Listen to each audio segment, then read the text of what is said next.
नमस्ते साहेब. नमस्कार. काय सांगाल, आता प्रथमच एवढ्या वर्षामध्ये निवडणुकीमध्ये वेगळी प्रकारची निवडणूक पाटण तालुकावासींना पाहायला मिळते आणि तुमचे या लोकांना या परंपरेतून जे आहे दोन घराण्यांच्या तर तुम्ही बाहेर काढण्यासाठी नेमकं काय करणार आहात? हे लोकांना आपण विकासाचं यांनी जे काही गेल्या 50 वर्षामध्ये दोनच कुटुंबांच्या मध्ये जी सत्ता ठेवली त्या सत्तेच्या माध्यमातून लोकांना रोजगार मिळाला का, लोकांच्या पोटाला काम मिळालं का, लोकांचे प्रश्न मिटले का, तर कुठलीच गोष्ट अशी घडताना दिसत नाही. स्वतःच्या वैयक्तिक दोघांनी संस्था उभ्या केल्या, त्या संस्थेच्या माध्यमातून लोकांना आम्ही नोकऱ्या देतोय आणि आम्ही त्यांचे कसे पालनहार आहात असं दाखवण्याचा प्रयत्न झाला. पण वास्तविकता लोकांना त्याच्यात फक्त अडकून ठेवलं गेलं. एक मर्यादित काळात विकास म्हणजे कुटुंब चाललं पाहिजे, घर सदन झालं पाहिजे असं कुठलंही झालं नाही. विकास म्हणजे फक्त यांचा विकास झाला आहे, दोन्ही कुटुंबांचा. लोकांच्या हातात काही पडलं नाही. पाटण तालुक्याचा विकासाचं चित्र ज्यावेळेला आम्ही गावोगावी खेडोपाडी जातो, दुर्गम भागात डोंगरावर जातो त्यावेळी बघायला मिळालेलं आहे. याच मतदारसंघामध्ये तुमच्या मारवण आणि बहारसाखळी नावाची दोन गावं आहेत, ज्या गावामध्ये 6 ते 7 किलोमीटरचं अंतर आहे. तर तिथल्या लोकांशी बोलताना पाटण तालुक्याची विकासाची जी आता जी रोडमॅप त्यांच्या भाषेत सांगितलं ग्रामीण शेतकऱ्यानं की इथला विकास अशा स्वरूपाचा आम्ही पाहतोय, आम्ही अनुभवतोय की ह्या 7 किलोमीटरचा जो रस्ता आहे तो कॉन्ट्रॅक्टर ह्यांच्याच कॉन्ट्रॅक्टरला दिलेलं काम आहे आणि एका वर्षी 1 किलोमीटर करायचा, पुढच्या वर्षी 2 किलोमीटर करायचा, अशा पद्धतीनं म्हणजे पुढचा किलोमीटर करी पण मागचा वाहून गेलेला असतो पावसात. अशा स्वरूपाचं एकंदरीत तालुक्यात विकासाचं चित्र आहे. याच्यामध्ये साहेब बदल होईल का? 100% बदल होईल. हेच आम्ही लोकांच्या जनतेसमोर आमच्या मोर्चाच्या माध्यमातून आम्ही मांडलं की तुम्हीच गावोगावी जे फलक लावले, ज्या काही गोष्टी तुम्ही लोकांसमोर आणल्या त्या वास्तविकता आहेत का? आज माझ्याकडे बऱ्याच विभागातले त्यांनी जाहीर केलेले वचननामे आले किंवा त्यांचे काही प्रसिद्ध केलेली कामांची याद्या आल्या. एक काम डबल आहे. ज्या कामांशी यांचा अर्थार्थी संबंध नाही ते सुद्धा त्यांच्या यादीत घेतले. अशा एक ना अनेक गोष्टी. निकृष्ट दर्जाचा तर तुम्ही दर्जाच राहिलेला नाही, निकृष्ट सुद्धा म्हणण्यासारखी गोष्ट राहिली नाही. इतकं खराब पद्धतीचं काम झालेलं आहे. म्हणजे फक्त कॉन्ट्रॅक्टर लॉबी तयार करायची, सत्तेतनं पैसा आणि पैशातनं सत्ता, एवढंच काही ते करायचं. तुम्ही जसं म्हटलं की एका ठिकाणी 1-1 किलोमीटर करायचं, असं तर एक ना एक ठिकाणी नावं बदलून कामं टाकली गेली. म्हणजे 2 गावांची नावं आलटून पलटून टाकायची आणि आलटून पलटून टाकून ती नावं गावांची तुम्ही यादीला ओढायची आणि मग या गावातून त्या गावात रस्ता टाकला, परत त्या गावातून या गावात टाकला. या पद्धतीचा जो विकास झाला तो लोकांच्या समोर आला आणि आपण तो उजेडात आणलाय. तर लोक आता सुज्ञ झाले, तर लोक याचं उत्तर देणार आहेत. निवडणुकीच्या संदर्भात लोकांच्या आम्ही चर्चा ऐकल्या तालुकावासियांच्या की त्यांचं असं म्हणणं आहे की आपल्याला खरोखर आता वेगळी संधी मिळाली, जे एवढ्या वर्ष मिळत नव्हती. तर या दोन ज्या घराण्यात आहे पाटणकरण घरा त्यांच्या विकासाची पद्धत आपण तुम्ही पाहिली, काय कामं त्यांच्या पाटण शहराचा विकास करू शकलेले नाहीत असं लोकांचं म्हणणं आहे. बघा, आजही तिथे पाण्याचा प्रश्न आहे, बाजारपेठेची व्यवस्था नाही, दुकानांमध्ये जर गिऱ्हाईकांना जायचं म्हटलं तरी पार्किंगची व्यवस्था नाही. आज वर्षानुवर्ष पाटण तेच आहे. एखादा रहिवासी बिल्डिंगचा अपवाद सोडणार जर डेव्हलप ना, त्याच्या व्यतिरिक्त शासकीय लेवल असू दे किंवा सार्वजनिक लेवलला कुठलीही प्रगती नाही. तिथे मोठी बाजारपेठ नाही, साधं मोठं हॉस्पिटल नाही. तालुकावासियांना कृष्णा हॉस्पिटलचा पर्याय किंवा सातारा जावं लागत असेल तर पाटणकरांच्या बाबतीत मग त्यांनी जर त्यांना विकास करायचा नव्हता तर तुम्हाला तुमच्यासाठी खरं तर त्यांनी त्याग करायला पाहिजे होता. आणि महाआघाडीकडून तुम्हाला जर तिकीट मिळाले, तुमच्या नेतृत्वाला संधी द्यायचा काही विचार केला तर त्यांनी का सहकार्य तुम्हाला केलं नाही? म्हणून म्हटलं ना की ह्या 2 कुटुंबातलं हे राजकारण आहे आणि हे 2 कुटुंबात ठेवण्याचं त्यांचं मानस आहे. एकानं मारल्यासारखं करायचं, एकानं रडल्यासारखं करायचं. तालुका आमचा आरोग्याच्या बाबतीमध्ये संपूर्णपणे कराड तालुक्यावरती डिपेंडेंट आहे. संपूर्णपणे एकही सुपर स्पेशालिटी हॉस्पिटल नाही ना इतक्या वर्षात कोणी करायचा प्रयत्न केला नाही. जे आपण आपल्या वचननाम्यात घेतले की आपण ते सुपर स्पेशालिटी हॉस्पिटल करणार आहे. राहिला प्रश्न पाटणकरांच्या भूमिकेचा, तर ही त्यांची स्वार्थ आहे. आपलं अस्तित्व राहावं याच्यासाठी त्यांची ही धडपड चालली आहे. 10 वर्षामध्ये पालकमंत्र्यांच्या विरोधात त्यांनी किती आंदोलनं केली, किती मोर्चे काढले. गट आहे, मोठ्या दादांबद्दल आम्हाला आदरच आहे. ते पितृतुल्य व्यक्तिमत्व आहे, त्यांनी प्रचंड काम केलं. आज लोकनेते बाळासाहेब देसाईनंतर तालुक्याची ओळख जी काय महाराष्ट्राच्या पटलावरती विक्रमसिंह पाटणकर या नावाने आहे त्यांच्याबद्दल आमचं काही मत मी नाही. तुम्हाला म्हणून म्हणजे ह्याच मुद्द्यावर थांबवतो. मोठ्या दादानी ज्यावेळेला त्यांना संधी मिळाली, सार्वजनिक बांधकाम मंत्री असतील वगैरे, त्यांनी डोंगराच्या भागात रस्ते केले, हे आज जनतेला मान्य आहे. पण त्यांचाच चिरंजीव आता आमदार होऊ पाहतो, ज्याची इच्छा आहे आमदारकीचे स्वप्न पडले, तोच आमदार असा सतीश पाटणकर असे म्हणतात की आम्हाला गडगंज आहे आमच्याकडे, आम्हाला आवश्यकता नाही ना बाहेर पडून रस्त्यावरती राजकारण करण्याचं. मग अशा परिस्थितीचं बोलणं लोकांचा आग्रह आहे असं त्याचं म्हणणं आहे की आम्ही बाहेर पडावं, देशाचं नेतृत्व करावं. काय तुम्ही सांगाल याच्या बाबतीत? त्यांची ही मानसिकता नेमकी कशा स्वरूपाची आहे? हे लोक जे तुम्हाला तुमची जी जवळची लोक सांगतात की बाहेर पडा, नेतृत्व करा, हे काय फक्त इलेक्शनच्या 1 महिना अगोदर सांगतात का? अच्छा, आमचा प्रश्न आहे ना त्यांना. गेली 2.5 वर्ष एवढं सगळं राजकीय सत्ता संघर्ष तालुक्यामध्ये चालला होता. त्या संघर्षात हर्षद कदम आणि शिवसेना उद्धव बाळासाहेब ठाकरे एकाएकी लढत होती. त्यावेळी तुम्ही कुठे गेला होता? त्यावेळी का तुम्ही आमच्या खांद्याला खांदा नाही? तुमच्या संस्था आहेत, त्या संस्था घ्यायच्या आणि त्या संस्थेच्या जीवावरती निवडणुका लढवायच्या. एवढंच काय जर कार्यक्रम राबवायचा असेल, मग विकासाचं विजन काय नेमकं? तुम्ही काय, तुमच्या वैयक्तिक संस्था चांगल्या चालल्यात, आनंद आहे. लोकांना तुम्ही त्या पदार्थ रोजगार देता, आनंद आहे. पण बाकी लोकांची कामं आहेत ना, बाकी लोकांसाठी वेळ द्यावा लागतो ना. मग त्याचं काय? तुम्ही ठराविक कार्यकर्त्यांचंच ऐकणार आणि त्यांनी सांगितलं की उठाव करायचा. कुठला उठाव झाला? जो उठाव आम्ही केला, संघर्ष रस्ते उतरून केला, त्यासाठी मग ते तेव्हा तुम्ही कुठे होता? त्या गोष्टी का नाही केल्या तुम्ही? गमतीचा साहेब भाग असा की अशी चर्चा लोकांची आहे की वैयक्तिक त्यांची जी संस्था आहे सकस आहे, किती प्रॉफिटमध्ये येऊ शकते. मग त्याच्या बाजूला सहकारी तत्वाचे जे दूध संघ वगैरे होता किंवा इतर संस्था त्यांच्याकडे ज्या होत्या त्या गेल्या, संपला त्यांचं अस्तित्व. मग हे काय म्हणायचं, म्हणजे कशा प्रकारचं त्यांचं? आता हे कसं आहे की मी तेच म्हटलं ना की ज्या कार्यकर्त्यांच्या जे जवळचे कार्यकर्ते यांना आग्रह करतात ना की आता आपण लढलं पाहिजे, आता आपण जिंकलं पाहिजे, त्या बऱ्यापैकी ज्या शेजार बाजारच्या संस्था आहेत त्या त्यांच्याच ताब्यात आहेत, त्या त्यांच्या जवळच्या कार्यकर्त्यांच्या. त्यांनी कशा चालवलं यांच्यावर यांचं लक्ष नाही.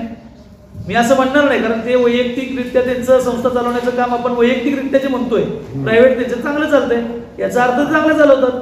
पण कार्यकर्त्याच्या ताब्यात दिलेल्या ज्या संस्था आहेत जवळच्या, त्याच्याकडे पूर्णपणे दुर्लक्ष करायचं. ते काय उलाढाल करतात ते बघायचं नाही.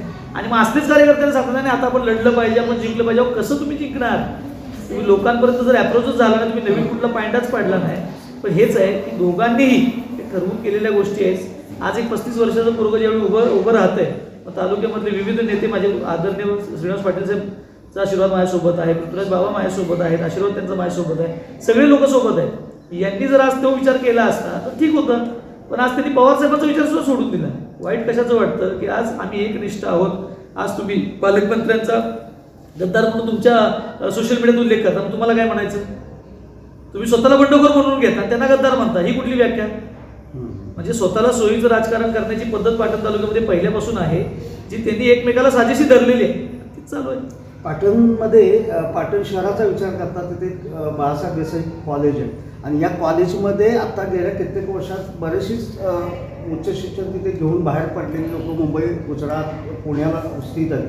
पण त्या लोकांच्या जर प्रतिक्रिया ऐकल्या तर त्यांचं म्हणणं की आम्ही 25-30 वर्षापूर्वी पाटण जे बघतोय आज तेच पाटण, तीच कळा ती शहराची बघून आम्हालाही वाईट वाटतं की आमचा पाटण तालुका नेमका चाललाय कुठे. या त्या पाटण तालुक्याच्या विकासाच्या बाबतीत भाग्योदय कधी होणार आहे हे पाटणकरांना दिसत नाही. का काय असेल ते कळत असेल पण ओळख नसेल, मला असं म्हणायचं. वळवून घ्यायचं नाही, वळवून घ्यायचं आहे असं ठेवलं तर आहे असं ठेवलं. दोन्ही पद्धत, म्हणजे इकडे सुद्धा देसाई गटात तीच पद्धत आहे, तिकडे पण तीच पद्धत. हा पण येणार आहे, देसाईंकडे येणार आहे. पण पाटणचा विकास, पाटण तालुक्याचं मुख्य शहर, मोठी बाजारपेठ, म्हणजे आज आपण ज्यावेळी नावं घेतो त्यावेळी पाटण, मल्हारपेठ, ढेबेवाडी, तळमावले, तारळे या मोठ्या बाजारपेठ आहेत तालुक्याच्या. आज त्याच्यात सगळ्यात मोठं तहसील कार्यालय असू देत, प्रशासकीय सगळी इमारती असू देत, सगळं पाटणमध्ये.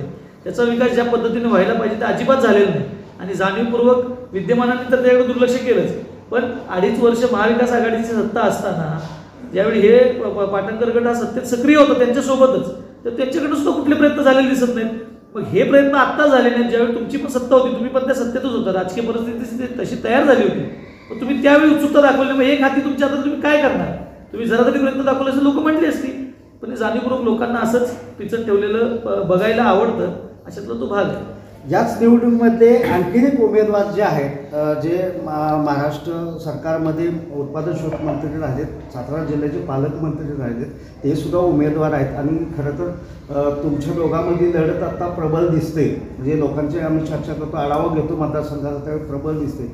पण ज्या पाटण तालुका आपल्या महाराष्ट्राच्या किंबहुना देशाच्या नकाशावरती ज्या कोयना धरणामुळे आला, ज्याला महाराष्ट्राची भाग्यलक्ष्मी म्हटलं जातं, त्या धरणाकडे जायचं म्हटलं तर आडूरपासून कोयना धरणापर्यंत जाण्याचा जो रस्ता आहे तिथं अक्षरशः लोकांचं म्हणजे त्या रस्त्याची अवस्था बघितली तर लोक शिव्याच वाहतात. तर हे पालकमंत्री असतील किंवा हे माजी सार्वजनिक बांधकाम मंत्री आहेत, ह्या लोकांच्या वेदना प्रवाशांच्या काय ह्या लोकांना दिसल्या नाहीत का आजपर्यंत? नाही, यांच्या गाड्या चांगल्या आहेत, यांच्या गाड्या मोठ्या आहेत. पालकमंत्री तर रस्ता बदलून गेले मध्यंतरी 2 वेळा जाताना कोयनेला, आणि इतकं बकास करून ठेवले की तिथून जो रस्ता खराब झाला पाटणच्या पुढून, तिथून रस्ता पण बकास झाला आणि विकास पण बकास झाला. अख्खी कोयना झोपून टाकली, सगळं तिथले प्रोजेक्ट घालून टाकले, पर्यटन सगळं बरबाद करून टाकलं.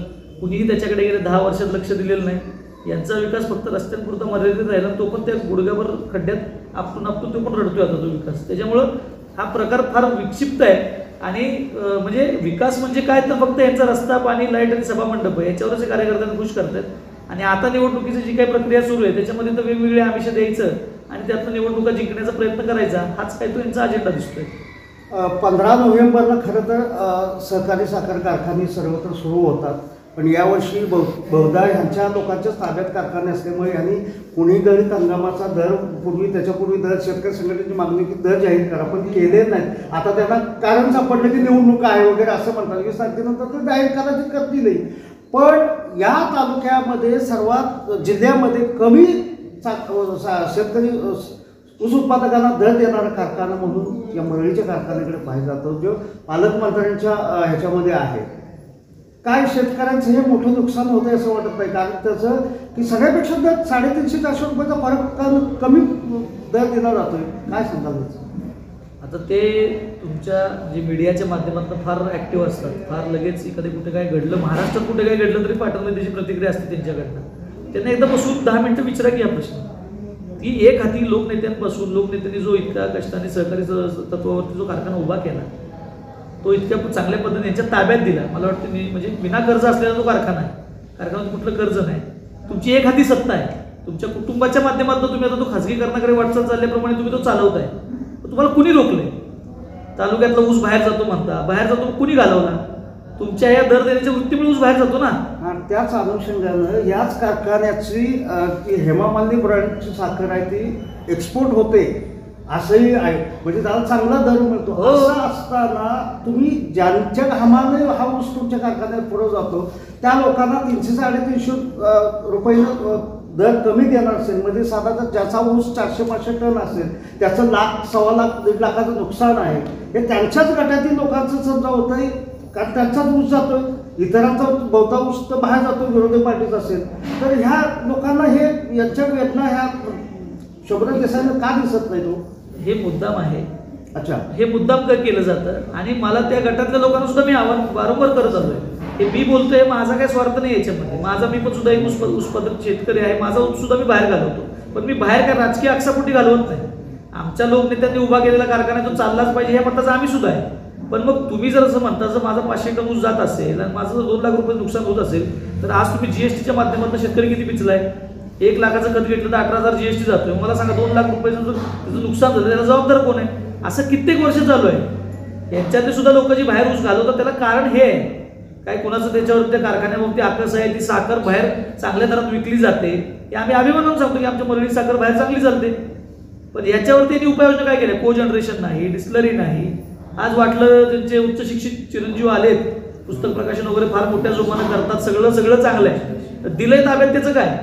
ते जगाला तर तो ज्ञान सांगायचं बस झालं की ते असं आहे तसं आहे, या त्यावेळी शिक्षण बरेच. त्याच्यापेक्षा उच्च शिक्षित मुलं पाटण तालुक्यातली मुंबईत आणि देशभरात फिरतायत आणि नाव कमवत आहेत. आणि किती मुलं दाखवू तुम्हाला? पण ती त्यांच्या तालुक्याचं नाव तिथे चांगल्या पटलावरती नेतात. तुम्ही तुमचा कारखाना चालवून तुमचं नाव का नाही चांगल्या पटलावरती नेत? स्मारक आहे ते लोकनेत्यांचं एक मोठं होतं. आणि सगळ्यात दर कमी देण्याचा उच्चार असताना शेतकरी संघटनेत आक्षेप नोंदवला की बाबा तुमचा दर कमी का, तुम्ही का कमी दर देताय? तर त्याच्यावरती पालकमंत्री बोलायला तयार नाहीत की ऊस दराच्या बाबतीत अवाक्षर काढायला. मीडियाने सुद्धा आवाज उठवला होता, पण ती बोलायला तयार नाहीत. याचा अर्थ ते जाणीवपूर्वक शेतकऱ्यांना त्यांच्या गटातली असली तर त्याची पिळवणूक केली जाते का? अशी जाणीवपूर्वकच आहे ना. कितीतरी गोष्टी आहेत त्या कारखान्यामधल्या. तुम्ही एक तर दर देत नाही, तुम्ही मयत शेअर्स ट्रान्सफर होतात का बघा, होत नाही. बिगर ऊसधारक शेअर्स आहेत ते किती प्रमाणात मोठे आहेत बघा. म्हणजे राजकारणापुरता त्या कारखान्याचा वापर चाललाय. शेतकऱ्यांच्या आयुष्याची त्याचं काही घेणं देत नाही. आपला ऊस उत्पादक शेतकरी जो आयुष्य म्हणजे वर्षभर राबतो त्या शेतीसाठी, त्याचा काय उपयोग आहे? अगोदर वाढलेली बेरोजगारी, महागाई यात त्रस्त आहेतच, आणि मग तुम्ही हाताच्या हक्काचे पैसे देत नाही. लोकांनी किती लोक शेवटी काय होतं, लोक हातबल होतात हो. शेवटी सर्वसामान्य माणूस काय माझ्यासारखा तुमच्यासारखा बोलून आवाज उठवून किती दिवस उठवणार आहे? आज आम्ही सुद्धा प्रयत्न केले आवाज उठवायचे, बोललो त्याच्यावरती, पण नकळत शेवटी आम्हाला जो कारखाना दर देतो आम्ही तिकडे देणार ना ऊस. लोक पण तेच करायला लागली. अनावधानानं उद्या तेच होणार आहे. तालुक्यातला ऊस सगळा बाहेर जाणार आहे, एक दिवस तुम्हाला दिसेल असा. या आधीच्या निवडणुकांमध्ये 1-2 निवडणुकांमध्ये शंभूराज देसाई यांनी कोयना धरणात इथे असल्यामुळे इथल्या तालुक्याच्या लोकांना वीज माफी मिळावी किंवा त्याच्यामध्ये हे मिळावं म्हणून अजेंडा ठेवला होता निवडणुकीचा. आणि आता त्यांना जर आम्ही मीडिया म्हणून त्यांना सुद्धा हे विचारलं, बाबा आता तुम्ही मंत्री झाला आहे, पालकमंत्री झाला आहे, तर बाबा ह्या लोकांना वीजमध्ये माफी मिळणार काय? तर आता त्यांचं असं म्हणणं आहे की बाबा हा फक्त तालुक्याचा विचार करून आम्हाला चालणार नाही महाराष्ट्राचा. म्हणजे ही अशी जी भूमिका आहे, वस्तुस्थिती बघायची, म्हणजे ती बघायची, ही पालकमंत्र्यांमध्ये आहे. याच्या बाबतीत लोकांचा खरं तर आवाज उठवत आता तुम्ही ह्या निवडणुकीच्या माध्यमातून हे जे मुद्दे आहेत ही लोकांना खरं आपली पाटण तालुक्यातील जनता ही एक प्रकारची दुसऱ्याला द्यायची संस्कृती यांची आहे. कोणालाच तरी भलं करायचं आयुष्यभर, हेच लोकांचं भलं करायचं. तुम्ही ह्या निवडणुकीच्या माध्यमातून आवाज उठवणार का? तुम्हाला यदाकदाचित पाटणच्या जनतेने यश दिलं, तुम्हाला आमदार बनवलं, तर तुम्ही हे जे मुद्दे जे आहेत या अनुषंगाने नेमकं काय करणार हे थोडक्यात सांगा. नाही तर मुळात काय माहिती आहे का, त्यांना माहिती आहे, पालकमंत्र्यांना माहिती आहे की लोकांची शॉर्ट टर्म मेमरी असते. त्यामुळे निवडणुकीपुरते आता ते ज्या युतीत आहेत ते जुमला पार्टी म्हणतो ना, तसे यांनी जुमला पार्टीचं काम आहे. मी तुम्हाला त्याचं लांबचं सांगणार नाही की त्या वीज म्हणजे मोफत वीजचं काय झालं. आत्ताच्या वचननाम्यात इतक्या खोट्या गोष्टी टाकल्यात की ते आपण आत्ता जनतेसमोर आणू शकतो की हे झालेलंच नाही, ते पण त्यांनी मांडलेलं आहे. तर वीज मोफत वीजचा विषय तर तो त्यांनी बोलले होतेच की मी झालो की, पण आता काय झालंय, आता ते स्वतःला राज्याचे नेते म्हणवतात. मी वारंवार सांगतो, तुम्ही सुप्रियात आम्ही झडपी गटातलं तुम्ही नियोजन फक्त एका जिल्हा परिषद सदस्याचं निवडून आणून दाखवा तुमच्या विचाराच्या. कुणाचे या कुबड्या न घेता, इतर दुसऱ्या कुठल्याही गटाच्या कुबड्या न घेता तुमच्या विचाराचा माणूस निवडून आणून दाखवा. मी तुम्हाला नेतृत्व केलं म्हणून मान्य करेन. तुम्ही राज्याच्या गोष्टी सांगू नका आम्हाला, म्हणजे ते असं नसतं मग तालुक्याचं नाही. मी परवा पण सांगितलं, तालुक्यातल्या जनतेला असं वाटतं की साहेब जिल्ह्याचा विकास करतात, जिल्ह्याच्या जनतेला असं वाटतं साहेब ठाण्याचा विकास करतात. विकास तर कुठंच नाही, सगळं नुसतं असं पोकळ गप्पा आहे. या सगळ्या ज्या गोष्टी आहेत की आता जो करार त्यावेळीचा झाला होता, धरणाचा करार जो झाला होता, इतर राज्यांवर स्टेट जो काही तुमचे काय म्हणतो आपण त्यांना, तुमचे जे ॲग्रीमेंट झाले होते त्याचा तो अभ्यास करून करण्याचा तो विषय आहे. पण यांनी लोकांना आश्वस्त नुसतं निवडणुकीपुरतं करायचं की मी हे करणार आहे, मी फुकट वीज देणार आहे. हे शक्य असेल तर ते बोलावं. या मताचं मी आहे, कारण आम्ही बाळासाहेबांचे शिवसैनिक आहोत. आम्ही त्याच्यावरती अभ्यास करणार, आम्ही विचारणार की ते शक्य आहे का, आमच्या तालुक्याने त्याच्यासाठी योगदान दिले. इतकी लोक आजपर्यंत अजून त्या पुनर्वसनाचे प्रश्न, त्या धरणग्रस्तांची बाकी आहेत. लोक वर्षांवर म्हणजे गेल्या वेळी जे तुमचं उपोषण झालं लोकांचं, तिथे 3 महिन्यांनी यांची भेट दिली. 3 महिन्यानंतर त्यांचा लॉंग मार्च पण निघाला होता. ही यांची तत्परता, म्हणजे यांची संवेदना आहे लोकांप्रती की आपल्या तालुक्यातली लोक 3-3 महिने उपोषणाला बसतात. तालुक्यातलीच आहेत ना. तुम्ही पालकमंत्री, माझा प्रश्न मागे मोर्चात होतो, तुम्ही पालकमंत्री, तुम्ही जिल्ह्याचे पालक आहात, प्रश्न विचारायचे कुणाला? मग त्यांना आवडत नाही प्रश्न विचारलेले. तुम्ही विचारा, उसाचा विचारा, कुठलाही प्रश्न विचारा, चांगलं फक्त यांच्याबद्दल सांगा की हां तुम्ही कसं व्यवस्थित टीका करायला सांगा. उद्धव साहेबांवरती बोलायला सांगा, राऊत साहेबांवरती बोलायला सांगा, पवार साहेबांवरती बोलायला सांगा, काँग्रेसवरती बोलायला सांगा. बाबांवरती काय म्हटले, परवाचं जे स्टेटमेंट कुंभारगावमध्ये होतं की ते शेजारच्या घरात गोमुल खेळताना मांडीवर, तेच बाबा मुख्यमंत्री असताना तुम्हाला चालत होते. ही पायरी बदलायचं काम आहे सगळं.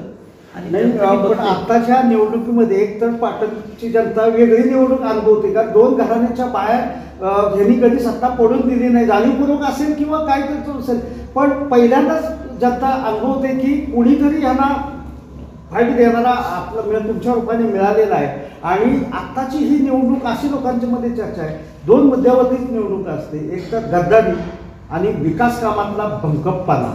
म्हणजे जो ॲक्च्युली कागदोपत्री विकास बऱ्यापैकी आहे, त्याच्यापैकी विकास कामं झाली नाही तसं कोणाला मान्य नाही, काही चालू पण आहे, पण त्याच्यामध्ये भंकपपणा जास्त आहे. या 2 मुद्द्यावरती निवडणूक लढत आहे. तर तुम्हाला काय कॉन्फिडन्स येतोय आता तुम्ही जेव्हा मतदारसंघात फिरताय, लोकांशी बोलताय, की काय तुम्हाला नेमकं तुमच्या बाबतीत काय लोकांचं? गेल्या 8 दिवस जो प्रचार सुरू आहे, त्या 8 दिवसातल्या प्रचारामध्ये मी साधारणतः 150च्या आसपास गावं मी कव्हर केली. निश्चित अजून पुढच्या 2-4 दिवसात सुद्धा राहिलं जेवढं शक्य तेवढं सगळा तालुका मी तिथून काढतो. लोक भेटत आहेत, उत्स्फूर्तपणे लोक बोलत आहेत माझ्याबरोबर, लोक त्यांच्या व्यथा सांगतायत, काय घडलं, कशी राजकीय वयोवृद्ध माणसं भेटत आहेत, ती सांगतात राजकीय परिस्थिती कशी बदलली, कसे पूर्वीचे नेते होते, आत्ताचे नेते कसे सोयीनुसार राजकारण करतायत, या सगळ्या गोष्टी आपल्याला कळत आहेत की आपण कशा पद्धतीनं आपण जातो. लोकांचा प्रतिसाद चांगला आहे. घराणेशाहीला वैतागलेली प्रचंड मोठ्या प्रमाणात लोक आहेत. म्हणजे वारंवार एक अनुभव येतो की लोक बोलत नाही. ज्यावेळी लोक बोलत नसतात व्यक्त, त्यावेळी 100% एक तणका ठरलेला असतो. मी या घराण्यांच्या विरोधात नव्हतो असं म्हणायला मी सुरुवात करेन. का म्हणेन, मी विचार घेऊन चाललो. मी शिवसेनेचा विचार घेऊन, माझे वडील शिवसेनेत होते, त्यांच्या पुण्याने आशीर्वादाने मी आज इथपर्यंत आहे. माझ्या कुटुंबाचं त्या पक्षासाठी योगदान होतं म्हणून मला संधी मिळाली. पण मला हे लक्षात आलं की ज्यावेळी एका आताच्या बंडखोर घराणं म्हणते स्वतःला, त्या बंडखोर घराण्यानं आत्तापर्यंत 10 वर्षात का शेतकऱ्यांच्या विरोधात बंडखोरी केली नाही, विचारांची बंडखोरी का केली नाही.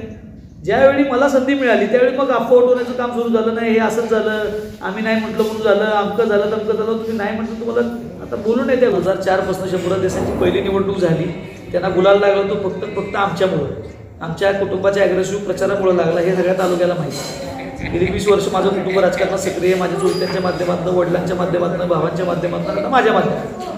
ही पहिली गोष्ट. बरोबर. दुसरी गोष्ट, मी गेली 2.5 वर्ष दिवस रात्र काम करतोय. 424 पाटण तालुक्यात बूथ आहेत. 424 यंत्रणा माझी रेडी आहे.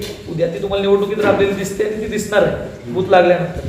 त्यामुळे विचार करा, माझा एका शिवसैनिकानं माझ्या बूथ प्रमुखाने 100 मतं आणली तर मी 40,000 मतं अशी घेतो. तो विषय सोडूनच द्यावा सांगली पॅटर्न. माझी किंमत किंवा मला कमी लेखण्याचं काम शंभूराज देसाईंनी केलं आणि त्यांना मी आता त्याचं उत्तर दिलंय.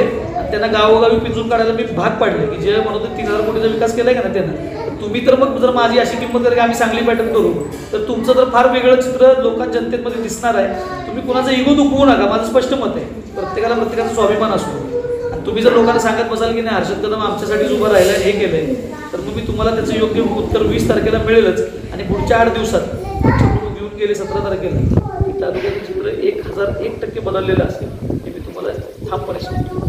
आता ज्यावेळी आपण लोकांच्या प्रतिक्रिया ऐकतो, आम्ही देतो, त्यावेळी असं झालंय की एवढ्या निवडणुका शंभूराज देसाईंना द्या, पण पहिलीच निवडणूक त्यांची अशी आहे. एक तर त्यांचा जी दबावाची भाषा होती ती आता कुठे दिसत किंवा भाषी निघाला. दुसरी गोष्ट, अख्खं कुटुंब जसं वडापिण्याला लागलं त्या पद्धतीने त्यांचं कुटुंब सगळं प्रचारासाठी बाहेर पडलं. ही पहिलीच वेळ आहे. हे तुमचा दबाव तुमच्या उमेदवारीमुळे झाले का? नाही, माझं म्हणण्यापेक्षा हा शिवसेनेचा आहे. शिवसेनेमुळे शिवसेनेची ताकद आहे, पक्षप्रमुखांची ताकद आहे. गेली 2.5 वर्ष साहेब आम्ही सहन केले ना. 2.5 वर्ष तुम्ही सकाळ संध्याकाळ तुम्ही उद्धव साहेबांवरती बोलत होता, तुम्ही 2 पावलं पुढं होता गुवाहाटीला, तुम्ही कुठं सुरतला पुढं होता, तुम्ही सगळ्या गोष्टी नको त्या गोष्टीमध्ये तुम्ही पुढंच होता. हे आम्ही अनुभवलंय. पक्षप्रमुखांनी आमच्या वर्षा बंगला सोडला, पक्षप्रमुख मातोश्रीवर गेले, आम्ही उपाशीपोटी झोपलोय. त्यामुळे आम्ही तर त्याचं उत्तर देणारच आहे. त्यामुळे त्यांच्या प्रचाराची आता यंत्रणा काय राबते ते त्यांच्यासोबत त्यांनी केलेलं बघा. मला एक कळतं, आम्ही नियतीच्या बाजूने आहोत. सगळ्या महाराष्ट्राला माहिती आहे की उद्धव ठाकरेंसोबत अन्याय झाला, त्या अन्यायाच्या बाजूने आमच्यावरती पण अन्याय झाला, त्या अन्यायाच्या बाजूने आम्ही लढतोय. त्यामुळे पाटण तालुक्यातली जनता ही सुद्धा अन्यायाला न्याय देणार आहे ही आम्हाला 100% माहिती आहे. की ज्यावेळी एखादी गोष्ट चुकीची घडते तर पाटण तालुक्याची जनता ती ठामपणे उचलून जाते की नाही हे चुकलं म्हणून. त्यामुळे आता त्यांनी काही केलं तरी निवडणूक त्यांच्या हातातनं निघत चाललेली आहे, ती गेलेली असं मला ठामपणे जाणवतं आहे. आणि दोन्ही कुटुंबांच्या माध्यमातून मी सांगतो की दोन्ही कुटुंबांना असं जे वाटलं होतं की हर्षद कदम फार सोपा आहे, तर हर्षद कदम शिवसैनिक आहे. शिवसैनिक कधी सोपा नसतो हे मला